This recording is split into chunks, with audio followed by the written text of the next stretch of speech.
You can trust the news. Why would they lie to us?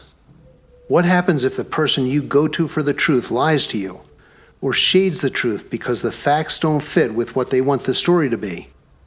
You think that doesn't happen? Think again.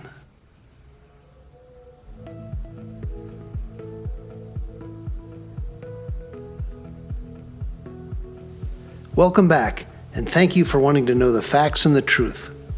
What's going on in the Israeli-Palestinian conflict is big. You can't miss it on the news. You can't miss it on college campuses, and you really can't miss it online. But what are the facts? Why is this happening? That's what we're here to answer. Our approach is to examine the major themes and focus on the important events that help you make sense of what's happening today. We care about knowing the truth. We also care about the basic human right to live in peace.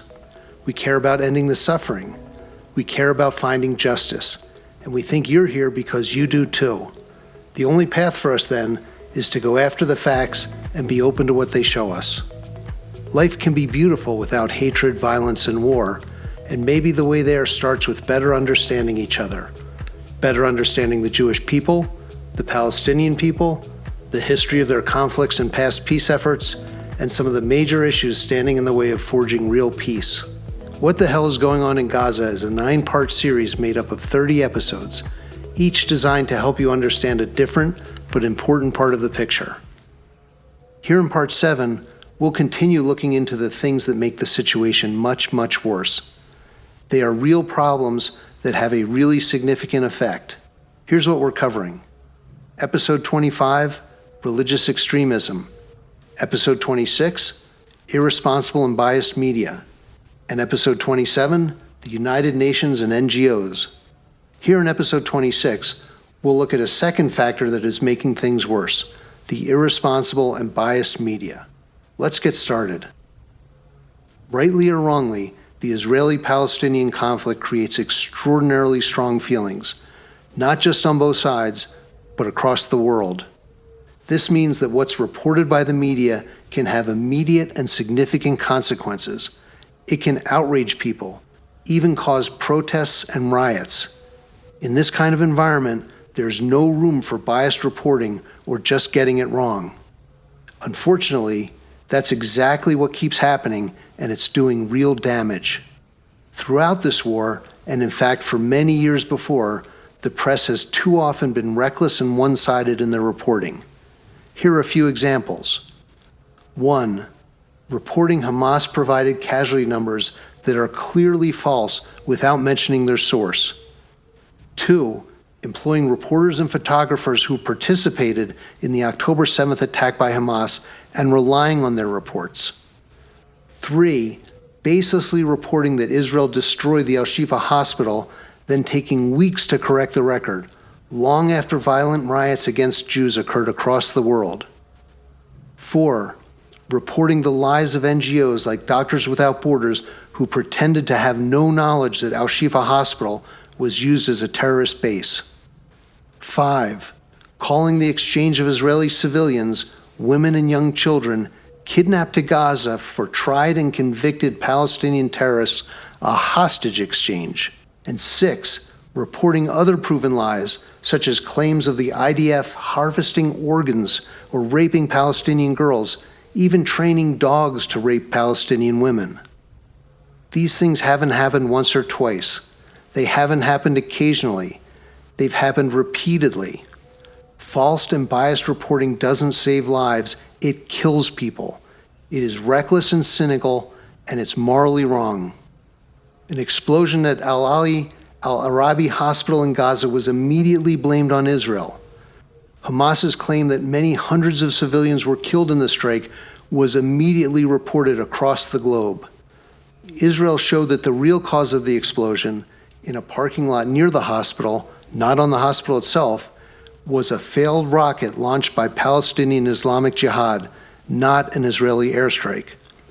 But Israel's statements are viewed with significantly more skepticism than Hamas's. In the weeks that followed before the media was willing to acknowledge the truth, there were condemnations, riots, and attacks on Jews worldwide. Direct and serious consequences of a biased media that consistently takes at face value the false claims of Palestinian terrorists. Here's a remarkable example of media bias. The Washington Post wrote about an Israeli family whose son was kidnapped by Hamas. Quote, Omer Nutra has been missing since the October 7th attack on Israel. When his parents speak publicly, they don't talk about Israel's assault on Gaza that has killed over 38,000 Palestinians, according to local officials. Experts have warned of looming famine. This is outrageous. The parents of a kidnapping victim are supposed to focus not on their son who may be tortured or dead, but on the hardships felt by the people whose elected government kidnapped their son? And what about the last line? Are the Nutras expected to speak up about a disputed looming famine rather than speak for their son? An August 2024 Jerusalem Post article was titled, BBC Executive Dismisses Letter from Jewish Staff Highlighting the Systemic Anti-Semitism at Network. The article's subtitle was, The letter provided examples of inaccuracy and bias in the BBC's coverage of the war in Gaza and provided testimony from Jewish employees. One signatory to the letter wrote, quote, the BBC has a systemic problem with its reporting of Israel that often crosses a line into anti-Semitism. The article also noted BBC's refusal to label Hamas as a terrorist organization and its characterization of Hamas leader Ismail Haniyeh as a moderate.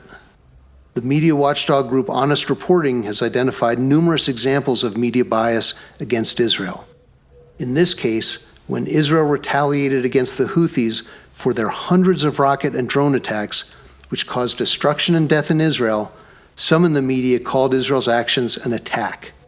Quote, there's a problem with how Israel's retaliation for the Houthi drone attack on Tel Aviv is being covered.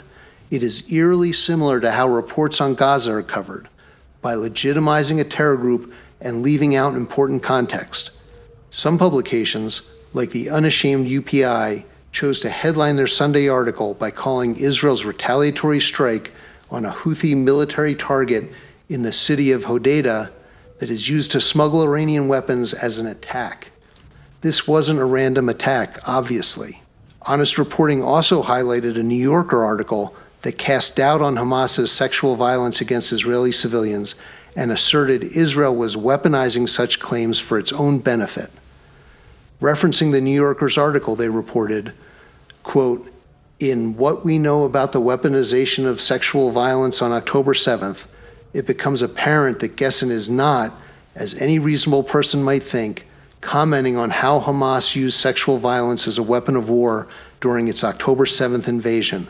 Instead, Gessen puts her best effort into supposedly demonstrating how Israel has weaponized Hamas's October 7th atrocities.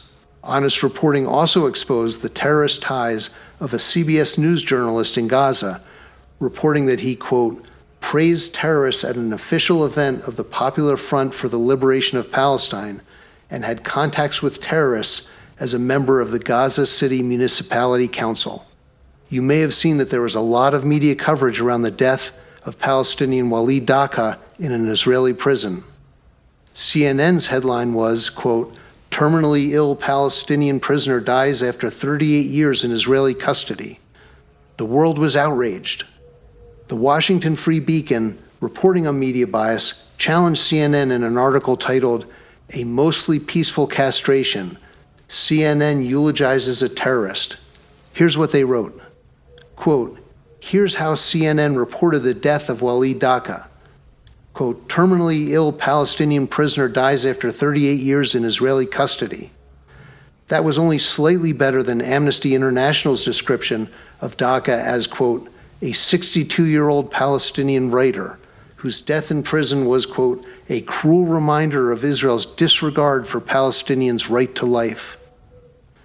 The article went on to say, quote, Walid Daka and his collaborators gouged out Moshe's eyes and cut off parts of his body, including castrating him. The Times of Israel recounted in 2023 after Amnesty International demanded the terrorist's release from prison. Quote, lastly, they took Moshe to an olive grove and shot him in the head.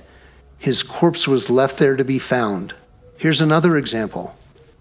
after Hezbollah rockets struck a soccer field and playground in northern Israel, killing 12 children in the Druze town of Majd al-Shams, Israel responded with strikes against Hezbollah in Lebanon.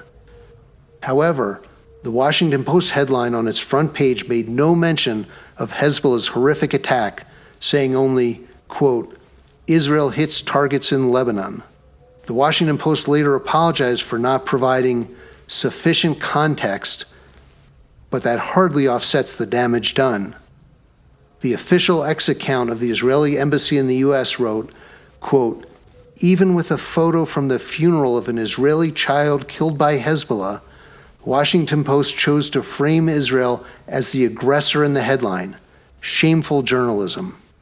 In this post, Ynet News reports that Israeli Defense Forces recovered a Hamas laptop that showed an Al Jazeera reporter was also a Hamas terrorist. Another example is shown here where Fox News reports that the Associated Press's Gaza reporter was actively calling on social media for the overthrow of Israel. Sometimes the media acknowledges the reporting was wrong, but never do they address the root cause of their anti-Israel bias. The point is not to gripe that the media is unfair to Israel. The point is that there is a significant bias that affects how the world sees Israel and how it sees the Israeli-Palestinian conflict, and how it sees the war in Gaza. The point is that this perception, triggered by false and misleading reporting, has real consequences. It has consequences for Jews living around the world who are unfairly harassed and assaulted merely for having the same religion as the Jews in Israel. It has consequences in the pressure put on politicians in America and elsewhere around the world who must make decisions about their support for Israel. Sometimes that directly affects financial and military aid. Sometimes that indirectly affects Israel by emboldening its enemies. The media should be a neutral observer, never an active, purposeful participant in world events. But they have been, and that's misled millions of people across the world, fueled resentment and hatred of Israel, and by emboldening Hamas, led to greater suffering for both Palestinians and Israelis. Thank you for continuing to watch this series. We hope you got a better understanding from this episode of how the irresponsible and biased media makes things so much harder.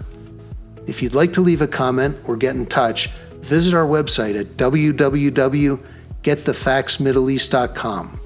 There's more to learn, so we hope you'll move on to episode 27, where we'll take a look at how the United Nations and NGOs have contributed to making a difficult situation much worse. Thank you for joining us. We appreciate your interest in learning more about the war in Gaza. And remember, where there is no knowledge, there can be no insight.